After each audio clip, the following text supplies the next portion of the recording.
हमारा आज का फर्स्ट क्वेश्चन है, in the liver cells of man the numbers of mitochondria are. आप पूछा है जो लिवर सेल्स होते हैं मैन के, उसमें नंबर्स ऑफ माइटोकॉन्ड्रिया कितने होते हैं।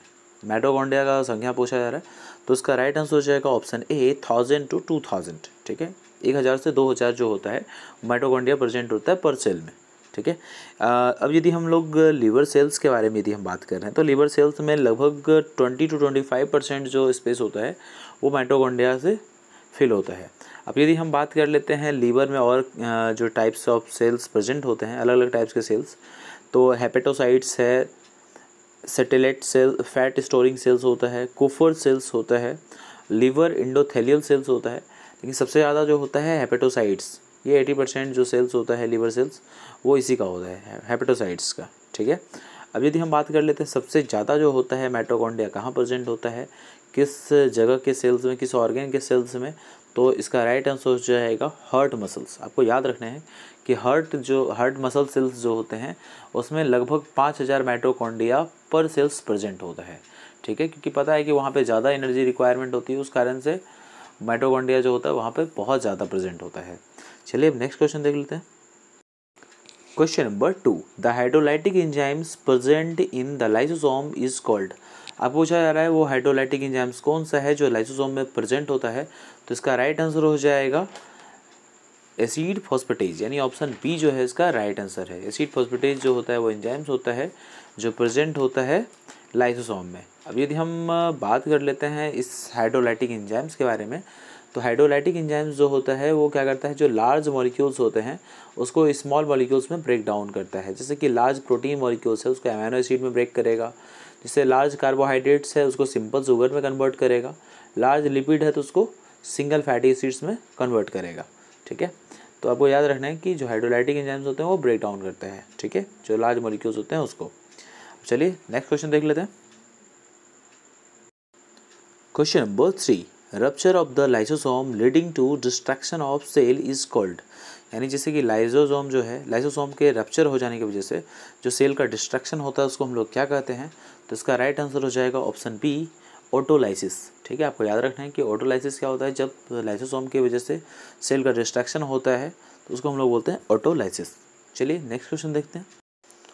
Question number 4, which part of the cell is called power house. आपको पूछा रहा है वो कौन सा पार्ट है सेल का जिसको कि पावर हाउस कहा जाता है सेल का, तो इसका राइट आंसर हो जाएगा ऑप्शन ए माइटोकॉन्ड्रिया।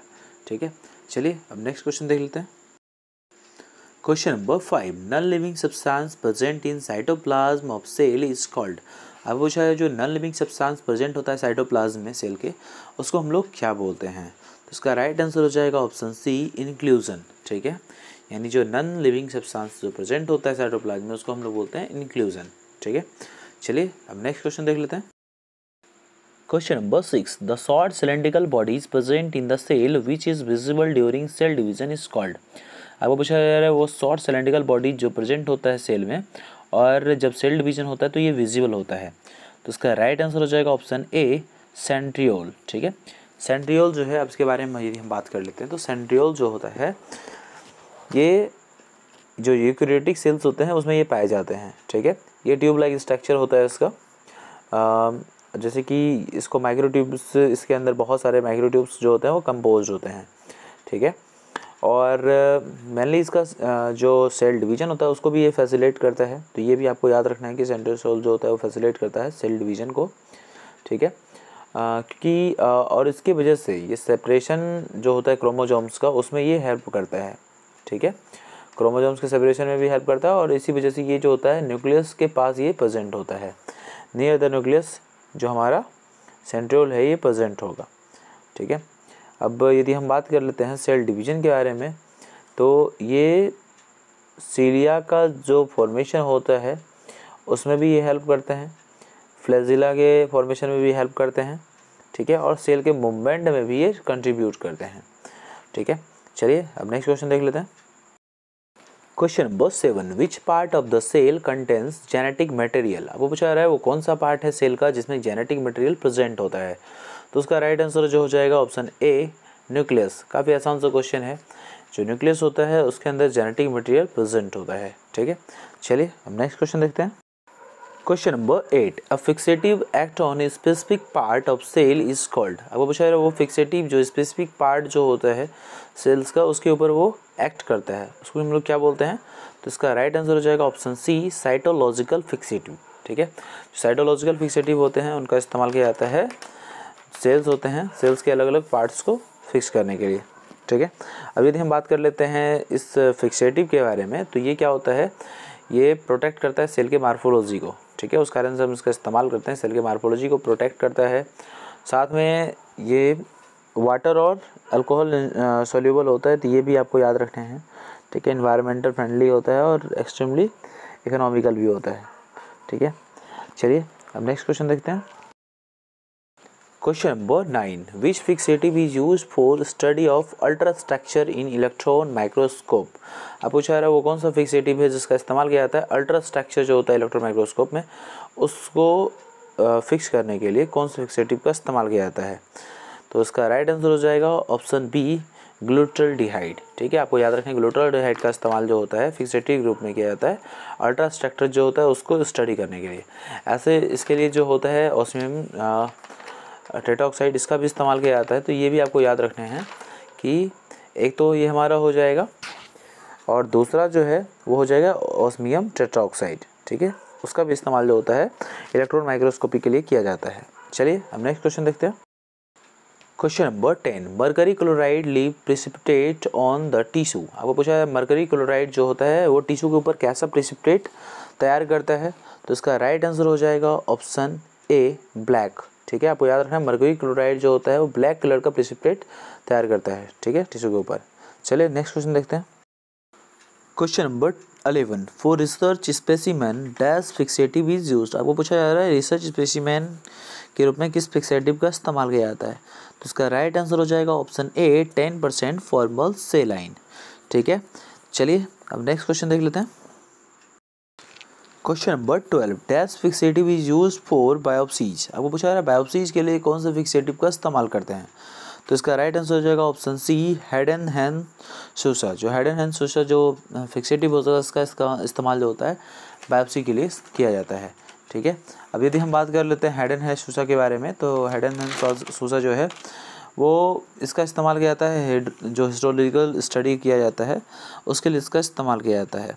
ठीक है, अब यदि हम बात कर लेते हैं कि जो एवरेज है उसका कितना इस्तेमाल करना चाहिए तो लगभग 15.1% इतना इस्तेमाल करना चाहिए। ठीक है, ऐसे मेनली जो ये जो होता है ट्यूमर बायोप्सीज के लिए ज़्यादा इस्तेमाल में आता है। ठीक है, चलिए और ये एक्सेलेंट साइटोलॉजिक फिक्सेटिव भी है। ठीक है, चलिए नेक्स्ट क्वेश्चन देखते हैं। Question number 13, which fixative is used for the transportation of smear to the lab. आपको पूछा जा रहा है वो कौन सा फिक्सेटिव है जिसका इस्तेमाल स्मेयर के ट्रांसपोर्टेशन के लिए किया जाता है। लैब में यदि ट्रांसपोर्ट करना होता है स्मेयर को तो उसके लिए कौन सा फिक्सेटिव का हम इस्तेमाल करते हैं। तो इसका राइट आंसर हो जाएगा ऑप्शन सी, कार्बोवैक्स फिक्सेटिव। अब यदि हम बात करें कार्बोवैक्स फिक्सेटिव के बारे में तो ये जो होता है ये पेनिट्रेट ईजिली कर लेता है और टिश्यू को जो है बड़ा रैपिडली फिक्स करता है। ठीक है, इस कारण से कार्बोवैक्स फिक्सेटिव का इस्तेमाल किया जाता है। इसके वजह से जो श्रिंकेज होता है वो बहुत मिनिमम श्रिंकेज जो होता है ये प्रोड्यूस करता है और टिश्यू को जो हार्ड होता है वो भी थोड़ा बहुत ज़्यादा हार्ड नहीं करता। ठीक है, इसके वजह से आप ये भी कह सकते हैं कि जो स्वेलिंग इफेक्ट होता है वो भी बिल्कुल बैलेंस स्वेलिंग इफेक्ट होता है। जैसे कि मरकरी के वजह से जो होता है वो ज़्यादा इफेक्ट होता था तो श्रिंकेज भी बहुत ज़्यादा होता था। तो ये जो है यदि हम कार्बोवैक्स फिक्सेटिव का इस्तेमाल करेंगे तो इसके लिए बेहतर है। ठीक है, चलिए नेक्स्ट क्वेश्चन देखते हैं। Question number 14, for good fixation the thickness of block should be about. आपको पूछा जा रहा है कि एक अच्छे फिक्सेशन के लिए जो ब्लॉक का थिकनेस होना चाहिए वो कितना होना चाहिए। तो इसका राइट आंसर हो जाएगा ऑप्शन ए, 2 to 4 mm। ठीक है, यानी 4 mm से ज़्यादा थिक जो ब्लॉक है वो नहीं होना चाहिए। ठीक है, ताकि फिक्स करने में फिर बहुत ज़्यादा परेशानी हो जाएगा। तो जो ब्लॉक होना चाहिए वो कितना होना चाहिए थिक, तो 2 to 4 mm। चलिए नेक्स्ट क्वेश्चन देखते हैं। Question number 15, which decalcifying solution is used for postmortem and research specimen.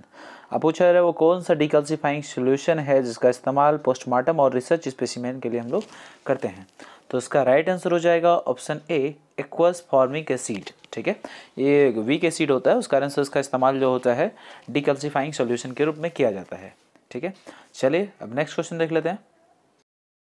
Question number 16, aqueous nitric acid is mainly used for.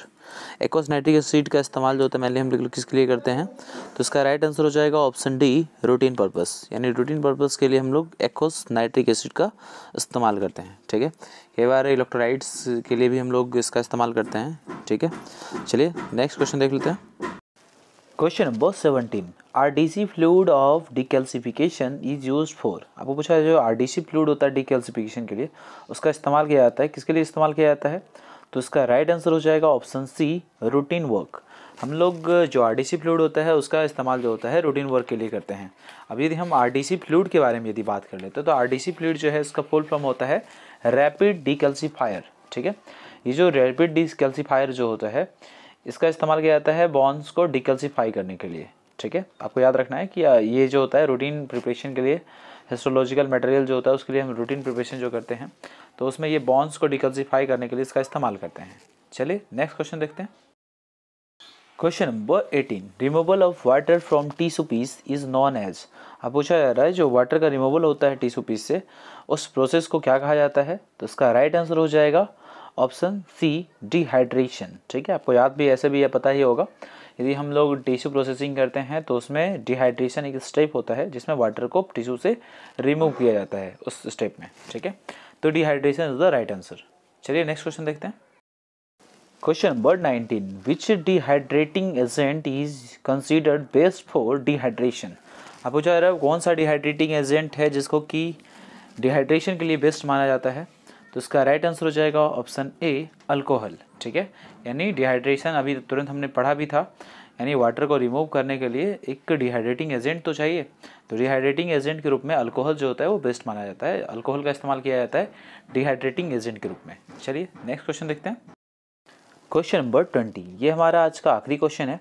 If water is present in tissue piece then the colour of copper sulphate is change into. यदि पूछा जा रहा है यदि मान लेते हैं water जो है टिश्यू में प्रेजेंट हो तो उस समय कॉपर सल्फेट जो होता है उसका कलर कैसा चेंज हो जाएगा, तो इसका राइट आंसर हो जाएगा ऑप्शन बी ब्लू। ठीक है, यानी जो कलर होगा, कलर में क्या बदलाव देखने के लिए मिलेगा, जो कलर होगा वो क्या हो जाएगा, ब्लू कलर हो जाएगा। किसकी वजह से, तो ये जो है ब्लू कलर ये इंडिकेट करेगा कि जो टिश्यू है उसके अंदर वाटर प्रेजेंट है। ठीक है, तो चलिए आज के लिए बस इतना ही। नेक्स्ट वीडियो में फिर से कुछ अच्छे क्वेश्चन के साथ आप लोगों के सामने हाजिर रहूँगा। उससे पहले यदि आप हमारे चैनल्स पे न्यू व्यूअर्स हो तो आप हमारे चैनल को शेयर एंड सब्सक्राइब जरूर करें और बेल आइकन को दबाना ना भूलें, जिससे हमारे वीडियोस की नोटिफिकेशन आपको सबसे पहले पहुंचे। तो जितने भी मैं वीडियोस बनाता हूं ये सारे आप लोगों के एग्ज़ाम के लिए बनाता हूं, ताकि जो आपका एग्ज़ाम आने वाला जो एग्ज़ाम है उसमें आपको काम दो इसके। ठीक है, आप किसी भी गवर्नमेंट जॉब के लिए तैयारी कर रहे हैं, नर्सिंग की तैयारी कर रहे हो या लैब अटेंडेंट की तैयारी कर रहे हो या लैब टेक्नीशियन की तैयारी कर रहे हो, तो इन सब के लिए ये हमारे जो क्वेश्चंस हैं ये काफ़ी महत्वपूर्ण हैं। तो आप लोग जो है हमारे वीडियोस को ज़्यादा से ज़्यादा शेयर करेंगे, सब्सक्राइब करेंगे, जिससे मुझे भी जो है बहुत ज़्यादा हौसला मिले, मुझे भी बनाने में और अच्छा लगे, मुझे भी लगे कि नहीं मैं सही डायरेक्शन में वर्क कर रहा हूँ। तो प्लीज़ आप लोग मेरे चैनल को ज़्यादा से ज़्यादा शेयर और सब्सक्राइब जरूर करें। चलिए नेक्स्ट वीडियो मिलते हैं, बाय बाय, टेक केयर।